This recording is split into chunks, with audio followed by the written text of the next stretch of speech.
আলাইকুম শিক্ষার্থীবৃন্দ, তোমাদেরকে ইকোনমিক্স মাল্টিমিডিয়া এডুকেশনে স্বাগত জানাচ্ছি। আমি মুহাম্মদ মশিউর রহমান, প্রভাষক অর্থনীতি, দোলেশ্বর আব্দুল মান্নান আদর্শ মহাবিদ্যালয়। শিক্ষার্থীবৃন্দ, আজ আমি তোমাদেরকে আর্থিক নীতি ও রাজস্ব নীতি এবং রাজস্ব নীতি ও আর্থিক নীতির মধ্যে পার্থক্য এই বিষয়টি আলোচনা করব। আমার এই আলোচনা মৌলিক সামষ্টিক অর্থনীতি এই পেপার থেকে বিএসএস অনার্স ও পাস এবং মাস্টার্স অর্থনীতি বিষয়ের শিক্ষার্থীদের জন্য উপযুক্ত হবে। শিক্ষার্থীবৃন্দ, তাহলে প্রথমে আমরা জানব রাজস্ব নীতি বা ফিসক্যাল পলিসি কি। রাজস্ব নীতি বলতে সরকারের আয় ব্যয় এবং ঋণ সংক্রান্ত নীতিকে বোঝানো হয়, অর্থাৎ সরকারের আয় ব্যয় সংক্রান্ত নীতি রাজস্ব নীতি। সরকার জনগণের কল্যাণে আয়, নিয়োগ, উৎপাদন, দাম স্তর, কর নীতি, ব্যয় নীতি, বাজেট নীতি, ঋণ নীতি প্রণয়ন করে থাকেন।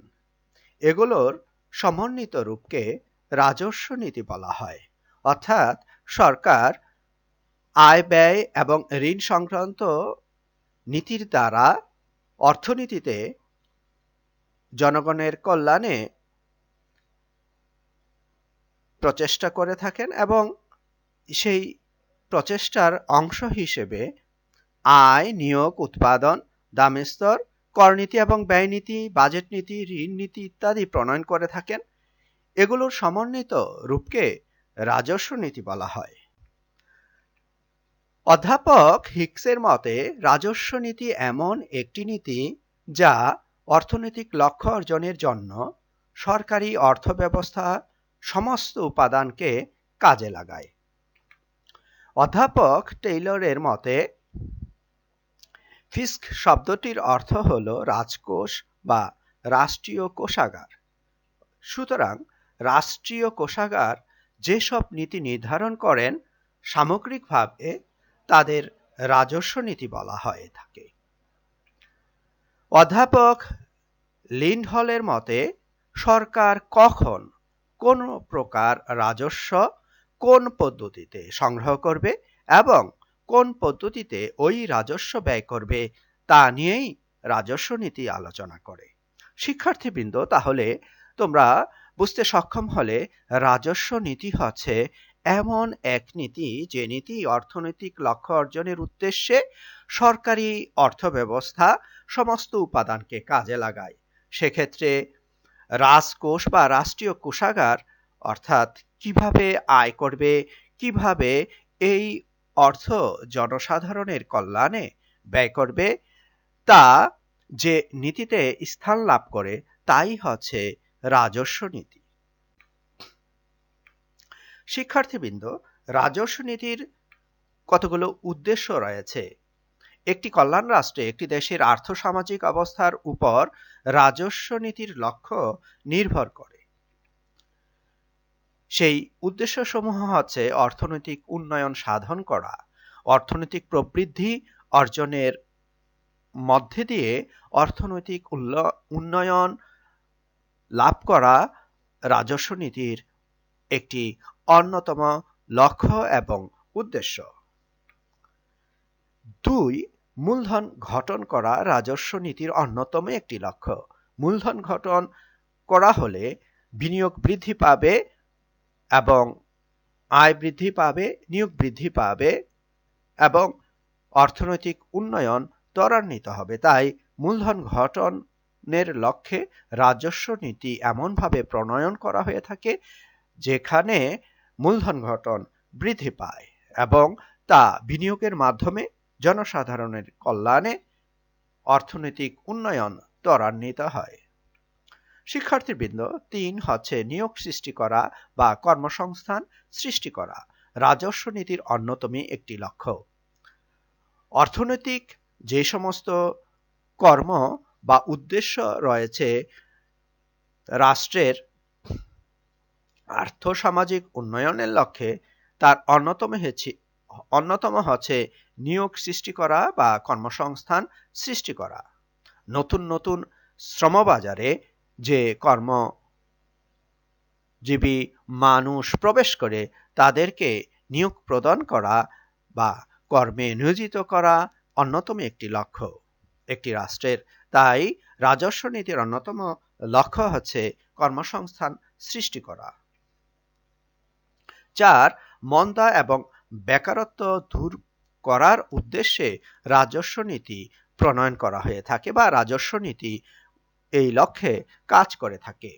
মন্দা অবস্থায় রাজস্ব নীতি কিভাবে মন্দা অবস্থা থেকে উত্তরণ লাভ করতে পারে এবং বেকারত্ব যখন থাকে বা বেকারত্ব যখন অধিক হয়ে পড়ে তখন রাজস্ব নীতি উদ্দেশ্য হয়ে থাকে এই বেকারত্ব লাঘবে রাষ্ট্রীয় যে নীতি বা রাজস্ব নীতি সেই উপাদানগুলোর ব্যবহারের মাধ্যমে বেকারত্ব হ্রাস করা এবং মন্দা থেকে উত্তরণ করে ব্যবসার গতি ত্বরান্বিত করা। শিক্ষার্থীবৃন্দ, পঞ্চম যেই রাজস্ব নীতির উদ্দেশ্য তা হচ্ছে অর্থনৈতিক বৈষম্য দূরীকরণ করাও রাজস্ব নীতির অন্যতম লক্ষ্য। পুঁজিতান্ত্রিক অর্থনৈতিক ব্যবস্থায় পুঁজি আরও অধিক মুনাফা অর্জনের লক্ষ্যে ধাবিত হয়। ফলে একদিকে যেমনিভাবে অর্থনৈতিক উন্নয়ন ত্বরান্বিত হয়, অন্যদিকে পুঁজিবাদের যে একটি ঋণাত্মক প্রভাব রয়েছে তা হচ্ছে বৈষম্য সৃষ্টি হয়ে থাকে। এই বৈষম্য দূর করার যে উদ্দেশ্যে রাজস্ব নীতি কাজ করে থাকে, অর্থাৎ রাজস্ব নীতির উদ্দেশ্য হচ্ছে আরেকটি অর্থনৈতিক বৈষম্য দূর করা।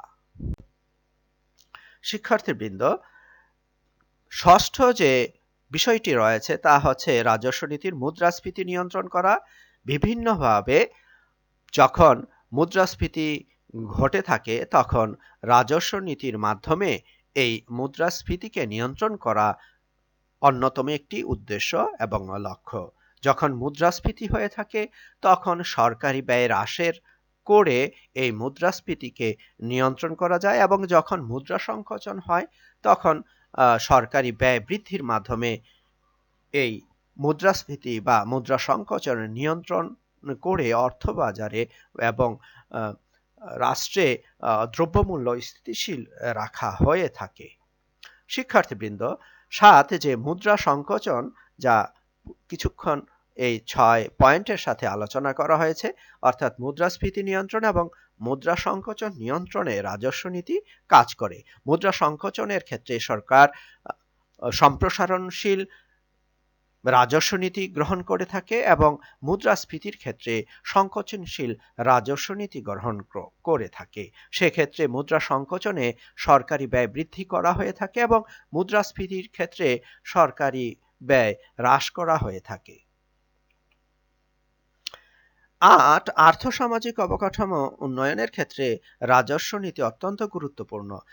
সেতু, কালভার্ট, বিদ্যুৎ, জ্বালানি এবং আর্থসামাজিক যে উন্নয়ন সাধন করা, শিক্ষা, প্রশিক্ষণ এবং তথ্য এবং যোগাযোগ প্রযুক্তি এবং আরও অন্যান্য যে সমস্ত আর্থসামাজিক অবকাঠামো রয়েছে সেই অবকাঠামো উন্নয়নের ক্ষেত্রে রাজস্ব নীতি গুরুত্বপূর্ণ ভূমিকা পালন করে থাকে। তাহলে এই আর্থসামাজিক অবকাঠামোর উন্নয়নের লক্ষ্যে রাজস্ব নীতি গুরুত্বপূর্ণ ভূমিকা পালন করে থাকে বা এই উদ্দেশ্যে কাজ করে থাকে।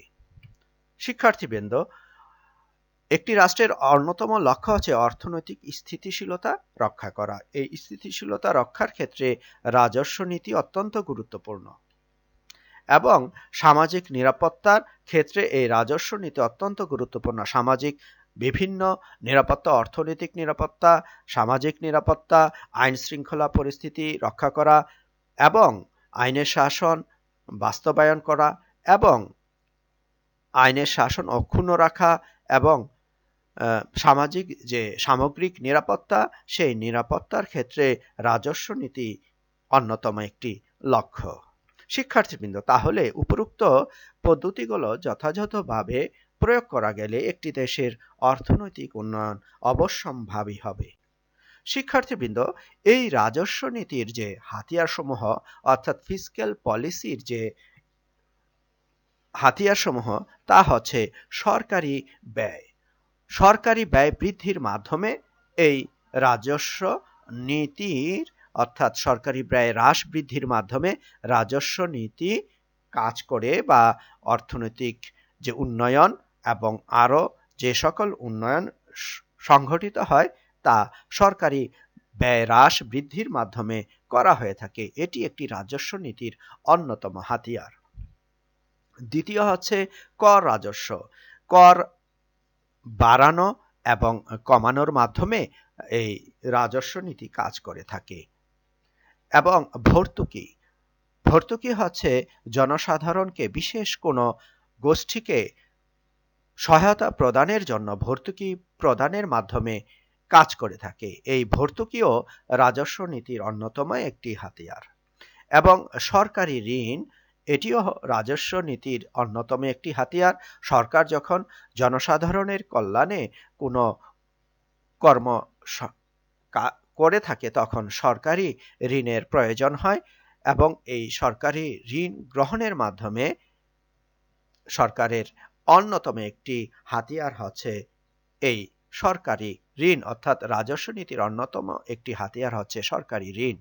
এবং হস্তান্তর ব্যয় অত্যন্ত গুরুত্বপূর্ণ একটি হাতিয়ার রাজস্ব নীতির। শিক্ষার্থীবৃন্দ, তাহলে এই 5টি হাতিয়ারের মাধ্যমে সরকার রাজস্ব নীতির বাস্তবায়ন করে থাকে এবং এই সমস্ত হাতিয়ারসমূহ ব্যবহার করে বা ব্যবস্থাপনার মাধ্যমে রাজস্ব নীতি বাস্তবায়িত হয়ে থাকে। তো এখন আমরা আর্থিক নীতি সম্পর্কে আলোচনা করব। শিক্ষার্থীবৃন্দ, আর্থিক নীতি বা মনিটারি পলিসি কি প্রথমে তা আমরা আলোচনা করব। দেশের অর্থ কর্তৃপক্ষ অর্থের যোগান নিয়ন্ত্রণের জন্য যে নীতির ব্যবস্থা করে তাই আর্থিক নীতি। এটাকে সংকীর্ণ অর্থে আর্থিক নীতি বলা হয়। এই আর্থিক নীতির বিস্তৃত সংজ্ঞা প্রদান করেন পল এনজিং। বলেন, আর্থিক ও অনার্থিক লক্ষ্যে পরিচালিত সব রকমের আর্থিক ও অনার্থিক সিদ্ধান্ত এবং গৃহীত পদক্ষেপ যাদের দ্বারা দেশের অর্থনীতি প্রভাবিত হয় তাদের সমন্বিত রূপকে আর্থিক নীতি বলে। মূলত আর্থিক নীতি হচ্ছে কতিপয় নীতির সমন্বয় যার দ্বারা কেন্দ্রীয় ব্যাংক প্রত্যক্ষভাবে অর্থের যোগান এবং পরোক্ষভাবে অর্থের চাহিদা নিয়ন্ত্রণ করে। আর্থিক নীতির যে উদ্দেশ্যসমূহ রয়েছে তা হচ্ছে যে একটি দেশের অর্থনৈতিক ব্যবস্থাকে সামগ্রিকভাবে স্থিতিশীল রাখার মাধ্যমে অর্থনৈতিক উন্নয়ন ঘটানোই প্রধান লক্ষ্য। এই লক্ষ্যকে সামনে রেখে যে উদ্দেশ্যে আর্থিক নীতি কাজ করে তা হচ্ছে এক, দেশের দামি স্তর স্থিতিশীল রাখতে আর্থিক নীতি গুরুত্বপূর্ণ ভূমিকা পালন করে। একটি রাষ্ট্রের অন্যতম গুরুত্বপূর্ণ কাজ হচ্ছে দেশের দ্রব্যমূল্য স্থিতিশীল রাখা। সেই স্থিতিশীল রাখতে আর্থিক নীতি অত্যন্ত গুরুত্বপূর্ণ ভূমিকা পালন করে থাকে। দ্বিতীয় যে উদ্দেশ্যে আর্থিক নীতি কাজ করে তা হচ্ছে সঞ্চয় বৃদ্ধি করা। সঞ্চয় বৃদ্ধি পেলে মূলধন বৃদ্ধি পাবে, মূলধন বৃদ্ধি পেলে বিনিয়োগ বৃদ্ধি পাবে, বিনিয়োগ বৃদ্ধি পেলে জাতীয় আয় বৃদ্ধি পাবে এবং প্রবৃদ্ধি বৃদ্ধি পাবে, ফলে অর্থনৈতিক উন্নয়ন ত্বরান্বিত হয়ে থাকে। তাই সঞ্চয় বৃদ্ধির লক্ষ্যে আর্থিক নীতি কাজ করে। 3, অর্থনৈতিক উন্নয়ন সাধন করাও এই আর্থিক নীতির অন্যতম লক্ষ্য। এবং বৈদেশিক বিনিময় হারের স্থিতিশীলতা বজায় রাখা। বৈদেশিক বিনিময় হারের স্থিতিশীলতা বজায় থাকলে আমদানি রপ্তানির মধ্যে যে ভারসাম্য বা লেনদেনে যে ভারসাম্য, বাণিজ্যিক যে ভারসাম্য, সেই ভারসাম্য স্থিতিশীল থাকে, ফলে অর্থনৈতিক যে উন্নতি ত্বরান্বিত হয়। আর্থিক নীতির অন্যতম একটি উদ্দেশ্য হচ্ছে বৈদেশিক বিনিময় হারের স্থিতিশীলতা বজায় রাখা, অর্থাৎ বিভিন্ন বৈদেশিক যে মুদ্রা রয়েছে সেই মুদ্রার ক্ষেত্রে দেশীয় যে অর্থ সেই অর্থের বিনিময় হারকে স্থিতিশীল রাখা। এবং 5 হচ্ছে অর্থের চাহিদা ও যোগানের সামঞ্জস্য রক্ষা করা আর্থিক নীতির অন্যতম একটি লক্ষ্য। শিক্ষার্থীবৃন্দ, আরও যে সমস্ত লক্ষ্যে আর্থিক নীতি কাজ করে তা হচ্ছে সামাজিক ও রাজনৈতিক যে লক্ষ্য, সেই লক্ষ্য বাস্তবায়নের ক্ষেত্রেও আর্থিক নীতি গুরুত্বপূর্ণ ভূমিকা পালন করে থাকে। সামাজিক কল্যাণ সাধনের উদ্দেশ্যে আর্থিক নীতি এবং রাজনৈতিক কোনো লক্ষ্য বাস্তবায়ন করার ক্ষেত্রে পিছিয়ে পড়া কোনো গোষ্ঠীর অর্থনৈতিক উন্নয়ন সাধনের ক্ষেত্রে এই রাজনৈতিক লক্ষ্য বাস্তবায়নে আর্থিক নীতি গুরুত্বপূর্ণ ভূমিকা পালন করে থাকে। এবং মুদ্রার অবমূল্যায়ন রোধ করার ক্ষেত্রে আর্থিক নীতি গুরুত্বপূর্ণ ভূমিকা পালন করে। এই মুদ্রার অবমূল্যায়ন থেকে রক্ষার জন্য আর্থিক নীতি বা মনিটারি পলিসি ভূমিকা পালন করে। এবং নিরপেক্ষতা রক্ষা করাও আর্থিক নীতির অন্যতম একটি লক্ষ্য। অর্থনৈতিক গতি প্রকৃতি, অর্থনৈতিক যে উন্নয়ন, তাকে নিরপেক্ষতা বজায় রাখার উদ্দেশ্যে আর্থিক নীতি কাজ করে থাকে। সুতরাং আমরা বলতে পারি যে উপরোক্ত ব্যবস্থাটি মুদ্রানীতির সুষম ও সুষ্ঠু ব্যবহার একটি দেশের অর্থনৈতিক উন্নয়নে গুরুত্বপূর্ণ ভূমিকা গ্রহণ করে থাকে। শিক্ষার্থীবৃন্দ, এখন আমরা আলোচনা করব মুদ্রানীতি বা আর্থিক নীতির হাতিয়ার সমূহ কি কি হাতিয়ারের মাধ্যমে এই উদ্দেশ্য বাস্তবায়ন করা হয়ে থাকে। তোমরা পূর্বেই কিছু জেনে এসেছ যে মুদ্রার ইস্যু নিয়ন্ত্রণ করা, অর্থাৎ যে মুদ্রার যোগান, সেই যোগান বা নোট ছাপানো, তা মুদ্রা নীতির অন্যতম একটি হাতিয়ার। এই মুদ্রার ইস্যু অর্থাৎ মুদ্রার যোগান হ্রাস বৃদ্ধির মাধ্যমে একটি রাষ্ট্রের দামের স্তর স্থিতিশীল রাখা, বৈদেশিক বিনিময় হার নিয়ন্ত্রণ করা এবং অন্যান্য যে উদ্দেশ্য, সেই উদ্দেশ্য বাস্তবায়ন করা হয়ে থাকে। 2, ব্যাংক হারের পরিবর্তন। কেন্দ্রীয় ব্যাংক অন্যান্য ব্যাংকসমূহকে যে হারে ঋণ প্রদান করে থাকে, সেই হারকে বলা হয় ব্যাংক হার। এই ব্যাংক হার পরিবর্তনের মাধ্যমে কেন্দ্রীয় ব্যাংক বা মুদ্রা নীতির যে পরিবর্তন, অর্থাৎ মুদ্রা নীতি যে উদ্দেশ্য, সেই উদ্দেশ্য বাস্তবায়ন করা হয়ে থাকে। যখন মুদ্রাস্ফীতি ঘটে তখন ব্যাংক হার বৃদ্ধি, এবং যখন মুদ্রা সংকোচন হয়ে থাকে তখন ব্যাংক হার হ্রাসের মাধ্যমে এই মুদ্রানীতির ক্ষেত্রে অর্থের যোগান এবং অর্থের চাহিদার যে ভারসাম্য, সেই ভারসাম্য রক্ষা করা হয়ে থাকে এবং অর্থনীতির ক্ষেত্রে স্থিতিশীলতা বজায় রাখার চেষ্টা করে হয়ে থাকে। এবং ন্যূনতম রিজার্ভ অনুপাতের যে হ্রাস বৃদ্ধির মাধ্যমেও মুদ্রা নীতির বাস্তবায়িত হয়। অর্থাৎ মুদ্রানীতির অন্যতম একটি হাতিয়ার হচ্ছে রিজার্ভ অনুপাত। কেন্দ্রীয় ব্যাংক বিভিন্ন বাণিজ্যিক ব্যাংকসমূহের কাছ থেকে একটি নির্দিষ্ট অনুপাতে রিজার্ভ জমা রাখে বা ন্যূনতম অর্থ জমা রাখে, এটাকে বলা হয় রিজার্ভ। এই রিজার্ভ অনুপাত হ্রাস বৃদ্ধির মাধ্যমে মুদ্রানীতি বাস্তবায়ন করা হয়ে থাকে বা মুদ্রানীতির অন্যতম একটি হাতিয়ার অর্থের ক্ষেত্রে বা একটি রাষ্ট্রের অর্থনৈতিক ক্ষেত্রে ভারসাম্য রক্ষার জন্য কাজ করে থাকে। এবং খোলা বাজারে যে ঋণপত্র বিক্রয়, সেই খোলা বাজার নীতি অনুসরণ করাও এই মুদ্রানীতির অন্যতম একটি হাতিয়ার। এবং গুণগত ঋণ নিয়ন্ত্রণের মাধ্যমে মুদ্রানীতি বাস্তবায়িত হয়ে থাকে। অর্থাৎ মুদ্রানীতির অন্যতম একটি হাতিয়ার হচ্ছে গুণগত ঋণ নিয়ন্ত্রণ। যখন মুদ্রাস্ফীতি ঘটে থাকে তখন এই গুণগত ঋণ নিয়ন্ত্রণ করে এই মুদ্রাস্ফীতিকে ঠেকানো হয় বা মুদ্রাস্ফীতি এর হার কমানো হয়ে থাকে। এবং যখন অর্থনৈতিক এই গতি প্রকৃতির বিবেচনা এই মুদ্রানীতির এই হাতিয়ার সমূহের মাধ্যমে অর্থনীতির ক্ষেত্রে মুদ্রা বাজারে একটি রাষ্ট্রে, অর্থাৎ মুদ্রানীতির মাধ্যমে এই হাতিয়ার সমূহের মাধ্যমে ভারসাম্য রক্ষা করা হয়ে থাকে। শিক্ষার্থীবৃন্দ, তাহলে আমরা রাজস্ব নীতি এবং মুদ্রানীতি সম্পর্কে জানলাম। আমরা খুব দ্রুতই রাজস্ব নীতি এবং মুদ্রানীতির মধ্যে কিছু পার্থক্য, প্রধানতম কিছু পার্থক্য আমরা খুব দ্রুতই আলোচনা করব।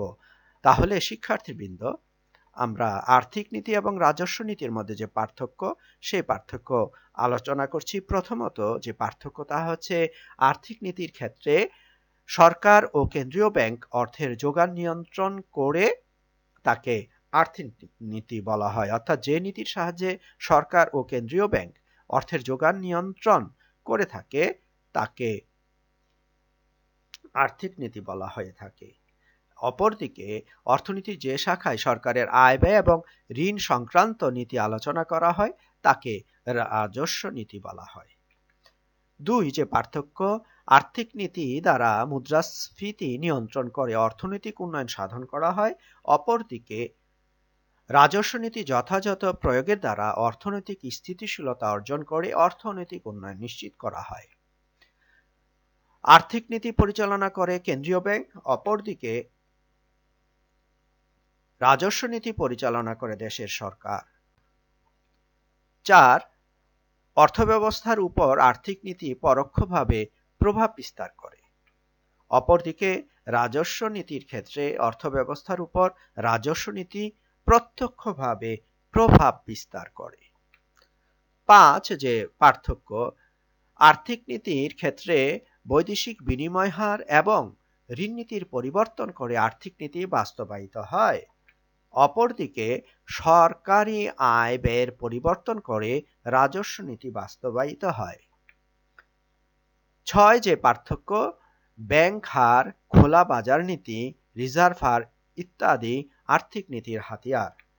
অপরদিকে সরকারের কর নীতি, ভর্তুকি, সরকারের আয় ব্যয়, ঋণ ইত্যাদি রাজস্ব নীতির হাতিয়ার।